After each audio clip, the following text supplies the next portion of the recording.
नमस्कार दोस्तों, आपका धन्वंतरि कृपा हेल्थ चैनल में बहुत बहुत स्वागत। दोस्तों, आज मैं आपके सामने एक ऐसा शुगर के प्रति नुस्खा लेकर आया हूं कि इस नुस्खे से अगर शुगर एक बार चली जाए तो दोबारा फिर ज़िंदगी में पीछे मुड़कर नहीं आएगी वो। तो दोस्तों, किसी भाई ने मुझे पिछले वीडियो में कमेंट किया था कि कोई पक्का नुस्खा बताइए। तो मैं तो इस कमेंट का यही जवाब दूंगा कि हर व्यक्ति की जो तासीर होती है वो अलग अलग होती है और उसी तासीर के अनुसार जो है वो दवाई दी जाती है।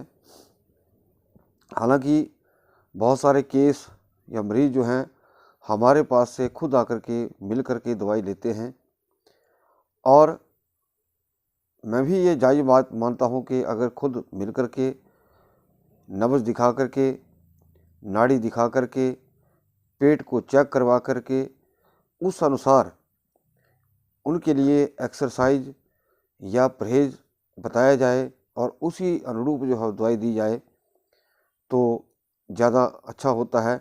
क्योंकि पेशेंट को देख कर के कई बार बहुत सारी बातें सामने खुल के आती हैं और जैसे हम कई बार दूर दराज दवाइयाँ पार्सल भेजते हैं तो उसमें क्या होता है कि हमें कुछ ही चीज़ों का ज्ञान होता है कि जैसे पित्त की वजह से हुई है कि अब किसी का वजन कितना है या गैस वगैरह होती है या फिर कब्ज वगैरह होती है। 2-3 बातें ही हम दूर से जान सकते हैं, लेकिन जब हमारे पास सामने पेशेंट होगा तो निश्चित तौर पर दोस्तों फिर शुगर में उसको लाभ मिलना लाजिम हो जाता है और लाभ मिलता है।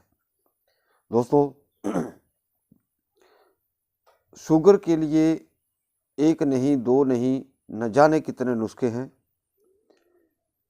लेकिन अगर जो एक प्रॉपर ढंग से आदमी को उसकी बीमारी के अनुसार शुगर का कोई भी नुस्खा अपना लेता है, बना लेता है, कर लेता है, तो दोस्तों निश्चित तौर पर उसको फ़ायदा होता है। दोस्तों, जैसे कि बहुत सारे लोगों को कब्ज होती है, गैस्ट्रिक होती है, तो इन सारी बातों को ध्यान में रखते हुए पेशेंट का उसी हिसाब से इलाज किया जाता है। दोस्तों, शुगर के ऊपर मेरे बहुत सारे वीडियो आएंगे। अभी एक और जो मैं एक वीडियो आपने शायद देखा होगा पीछे, अब एक और वीडियो जो है वो तकिए से ही एक्सरसाइज होगी और जिन लोगों ने पिछले तकिए वाला जो वीडियो देखा, जिन्होंने करना शुरू किया, उनको लाभ मिला। तो अभी बहुत सारी ऐसी एक्सरसाइजों के पॉइंट दबाने के ऐसे बहुत सारे वीडियो आएंगे। अभी एक और मेरा वीडियो आएगा कि जिन लोगों को न्यूरोपैथी है, पैरों में जलन रहती है, इस ढंग के मैं अभी आगे आने वाले टाइम में ये वीडियो मेरे लगातार चलते रहेंगे। दोस्तों, मैं कुछ एक बीमारियों के ऊपर ज़्यादातर विशेष फोकस रखता हूँ, जोर देता हूँ, क्योंकि ये मेरा लक्ष्य है दोस्तों कि आप या हमारा भारत देश जो है, जो बढ़ते हुए इस शुगर की वजह से जो लोग परेशान हैं वो ठीक हो जाए, ये मेरा संकल्प भी है और मेरा उद्देश्य भी। दोस्तों, एक बीच में ध्यान से सुनिएगा दोस्तों, बहुत काम की बातें होती हैं ये, जिनको आप नज़रअंदाज कर जाते हैं। इसमें जो सबसे बड़ी विशेष बात होती है कि कुछ लोग बहुत साधारण से या घरेलू या सिंपल जो नुस्खे होते हैं उनको अपनाना चाहते हैं, लेकिन जैसे मान लिया कोई एक रोगी पकड़ लीजिए आप, को करेला बीज खाता है या करेले ज़्यादा खाता है या मेथी दाने का ज़्यादा प्रयोग करता है और उसको पित्त की वजह से शुगर हुई हो, तो दोस्तों शुरू में तो वो शुगर को कंट्रोल करेगी, लेकिन बाद में वही प्रयोग जो है आपके लिए 2 नुकसान देगा। नंबर 1, आपका वजन घटाएगा और दूसरा आपका फिर शुगर बढ़ाएगा, क्योंकि आपके ये जो मेथी है ये भी लीवर में गर्मी बढ़ाएगी, पेट में गर्मी बढ़ाएगी, और करेला भी जो है आपके पेट में लीवर में गर्मी बढ़ाएगा। तो किसी भी चीज़ का बीमारी के अनुसार ही इलाज जो है वो उसके अनुसार होना चाहिए, तभी हमें उसका पूर्णतः लाभ प्राप्त होता है। दोस्तों, ये जो मेरा आज का वीडियो है ये बहुत ही विशेष है, और ये चाहे वो टाइप 1 का केसेस हो चाहे टाइप 2 का हो। दोस्तों, जिस तरह मैंने बताया था कि हमारा अग्नि तत्व जो होता है वो नाभि में स्थित होता है, पीला इसका रंग होता है। और हल्दी से अब आप सोचेंगे कि हल्दी से शुगर के लिए बहुत सारे दवाइयाँ जो हैं या टिप्स जो हैं वो होते हैं, लेकिन एक अकेली हल्दी से बहुत सारी शुगर के लिए दवाइयाँ तैयार होती हैं। लेकिन आज जो मैं आपको बता रहा हूँ उसके अंदर आपको सिर्फ हल्दी का ही प्रयोग होता है, दूसरी किसी चीज़ का उसमें प्रयोग नहीं होता। दोस्तों, ये हल्दी जो है ये कैसे तैयार की जाती है, कौन सी हल्दी से आप इसको ठीक कर सकते हैं।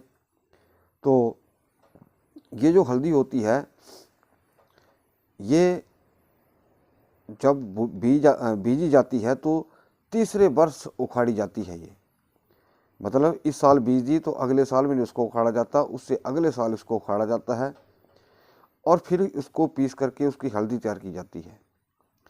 लेकिन यहाँ बात ख़त्म नहीं होती है। ये हल्दी जो है फिर इसके अंदर कच्ची हल्दी लेकर के उसका रस निकाल करके फिर उसको डेली उस हल्दी को उस जो कच्ची हल्दी होती है उसके रस से भिगोया जाता है और धूप में सुखाया जाता है। ये डेली का प्रोसेस होता है। जैसे आजकल गर्मियों का समय है, कई बार 2 बार रस डल जाता है। जिस दिन बादल वगैरह हो उस दिन एक ही टाइम जो रस डलता है। तो दोस्तों, कम से कम हमारे पास जो अभी हमने 2-3 किलो तैयार की है, तैयार भी नहीं अभी हुई है लेकिन हो रही है, लगभग 15 दिनों के बाद तैयार हो जाएगी ये। तो 3-4 केजी हमारे पास तैयार हो रही है चीज़। ये कम से कम आपको 100 दिन इसका प्रोसेस करना पड़ेगा लगभग। अगर इसको 1000 बार ये चीज़ बन जाए, 1000 बार ये प्रोसेस किया जाए, तब तो दोस्तों ये एक बहुत ही ज़बरदस्त औषधि बन जाती है। तो दोस्तों, हल्दी का ये ऐसा नुस्खा है, फिर उसको अगर आप 100 दिन या 100 बार करके रस को डेली डाल करके हल्दी के भीतर और उसको सुखाया जाता है। ये रोज़ रस निकालना होता है, रोज़ उसको सुखाना होता है हल्दी में डाल करके। तो इसकी 5 ग्राम या 6 ग्राम जो डोज है चलती है, और ये डोज जो है वो घर का शहद होना चाहिए प्योर, उसके साथ ये चलती है। मतलब इसके 2 तरह के प्रयोग होते हैं। एक तो आप 5-6 ग्राम हल्दी को शहद के साथ इसको चाट सकते हैं, ये एक अलग नुस्खा हो गया। दूसरा इसका एक और प्रयोग हो जाता है, जैसे आप हल्दी और घर के शहद से आप लेंगे, ऊपर से आप अगर बकरी का दूध मिल जाता है उसको पी लेते हैं दोस्तों, फिर तो सोने के ऊपर सुहागा हो जाता है। और ये बहुत ही नायाब नुस्खे होते हैं। मैं ये नहीं कह रहा कि जो मेरे जो दूसरे पिछले नुस्खे हैं वो बहुत इफ़ेक्टिव नहीं थे या कम इफ़ेक्टिव हैं, लेकिन ये भी बहुत ज़्यादा इफ़ेक्टिव नुस्खा है। और ये जो नुस्खा मैं बनाया है हमने, अगर मैं देने की बात करूं तो मैं इसको टाइप 2 वालों के लिए नहीं दूंगा। जो बच्चे होते हैं, छोटे बच्चे जैसे 5-6-7 साल के हैं, मैं टाइप 1 वालों बच्चों को ही देना चाहूँगा, क्योंकि हमारे पास थोड़ी सी है। तो दोस्तों, अगर कोई भाई इस तरह से तैयार कर सकता है तो कर ले।